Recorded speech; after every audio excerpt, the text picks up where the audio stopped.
بسم اللہ الرحمن الرحیم۔ السلام علیکم۔ امید ہے سب دوست خیریت سے ہوں گے۔ ہماری دعا ہے آپ کو اللہ پاک خوشیاں عطا کرے اور امن و سلامتی والی زندگی عطا کرے۔ ویڈیو شروع کرنے سے پہلے حضور صلی اللہ علیہ وآلہ وسلم پر درود پاک پڑھ لیتے ہیں۔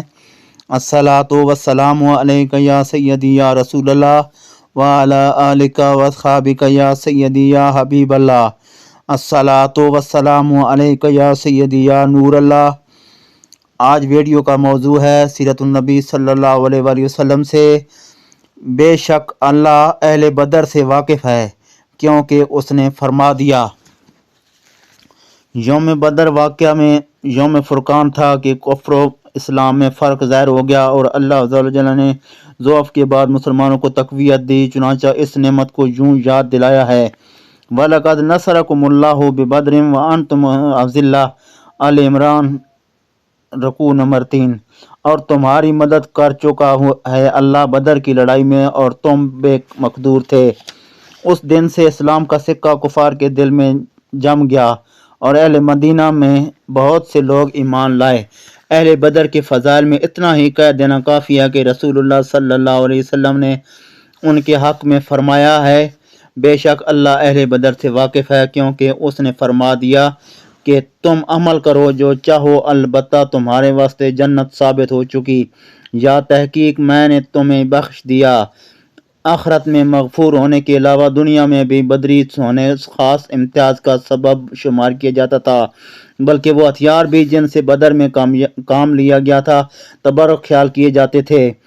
چنانچہ حضرت زبیر رضی اللہ عنہ نے جو برچھی عبیدہ بن سعید بن عاص کی آنکھ میں ماری تھی وہ یادگار رہی۔ بدین طور کہ حضور اقدس صلی اللہ علیہ وسلم نے حضرت زبیر سے مستعار لی، پھر آپ کے چاروں خلیفوں کے پاس منتقل ہوتی رہی، بعد ازاں حضرت عبداللہ بن زبیر کے پاس رہی، یہاں تک کہ 73 ہجری میں حجاج نے ان کو شہید کر دیا۔ اہل بدر کے توسل سے جو دعا مانگی جائے وہ بفضل الہی مستجاب ہوتی ہے، جیسا کہ مشائخ کا تجربہ ہے۔ اندلس کے مشہور سیاح محمد بن جبیر متوفی 27 شعبان 614 ہجری نے بدر کے حال میں یوں لکھا ہے: اس موضع میں خرما کے بہت سے باغ ہیں اور آب رواں کا ایک چشمہ ہے۔ موضع کا قلعہ بلند ٹیلے پر ہے اور قلعہ کا راستہ پہاڑوں کے بیچ میں ہے۔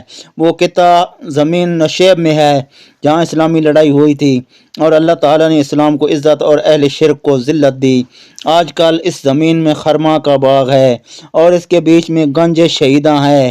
اس آبادی میں داخل ہوتے وقت بائیں طرف جبل رحمت ہے۔ لڑائی کے دن اس پہاڑ پر فرشتے اترتے تھے۔ اس پہاڑ کے ساتھ جبل طبول ہے، اس کی قطع ریت کے ٹیلے کی سی ہے۔ کہتے ہیں کہ ہر شب جمعہ کو اس پہاڑ سے نکارے کی صدا آتی ہے، اس لیے اس کا نام جبل طبول رکھا ہے۔ ہنوز نصرت نبی صلی اللہ علیہ وسلم کی یہ بھی ایک کرامت باقی ہے۔ اس بستی کے ایک عرب باشندے نے بیان کیا کہ میں نے اپنے کانوں سے نکاروں کی آواز سنی ہے، یہ آواز ہر جمعرات اور دوشنبہ کو آیا کرتی ہے۔ اس پہاڑ کے سطح کے قریب حضرت صلی اللہ علیہ وسلم کے تشریف رکھنے کی جگہ ہے اور اس کے سامنے میدان جنگ ہے۔ اسی سال یوم فطر سے 2 دن پہلے یا شروع شوال میں صدقہ فطر واجب ہوا۔ عید کی نماز عید الفطر عیدگاہ میں جماعت سے پڑھی گئی۔ اسی وقت زکوٰۃ مال فرض ہوئی۔ غزوہ بنی قینقاع۔ نصف ماہ شوال میں غزوہ بنی قینقاع پیش آیا۔ یہود سے پہلے معاہدہ ہو چکا تھا، جیسا کہ اوپر مذکور ہو چکا۔ مدینہ کے گرد یہود کے 3 قبیلے تھے: بنو قینقاع، بنو نذیر، بنو قریظہ۔ ان تینوں نے یکے بعد دیگرے نقض عہد کیا۔ ان میں سب سے پہلے بنو قینقاع نے، جو 600 مرد کا کارزار اور یہود میں سب سے بہادر تھے، عہد کو توڑا اور باغی ہو کر قلعہ بند ہو گئے، مگر 15 روز کے محاصرہ کے بعد مغلوب ہو گئے۔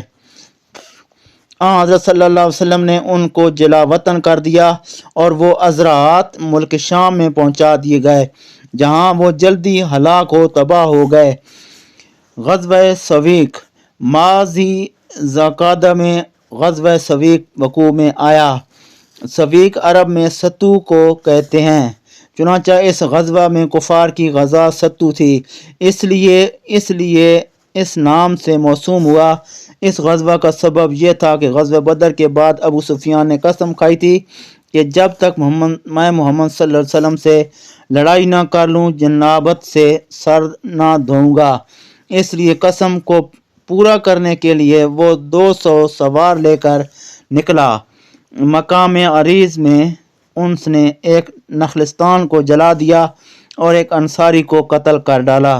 رسول اللہ صلی اللہ علیہ وسلم نے تعاقب فرمایا، ابو سفیان اور اس کے ہمراہی بوجھ ہلکا کرنے کے لیے ستو کے بورے پھینک کر بھاگ گئے، جنہیں مسلمانوں نے اٹھا لیا اور واپس چلے آئے۔ انشاءاللہ اگلی ویڈیو ہوگی، ہجرت کا تیسرا سال شروع ہوگا، اسی ویڈیو سے سیرت النبی صلی اللہ علیہ وآلہ وسلم سے۔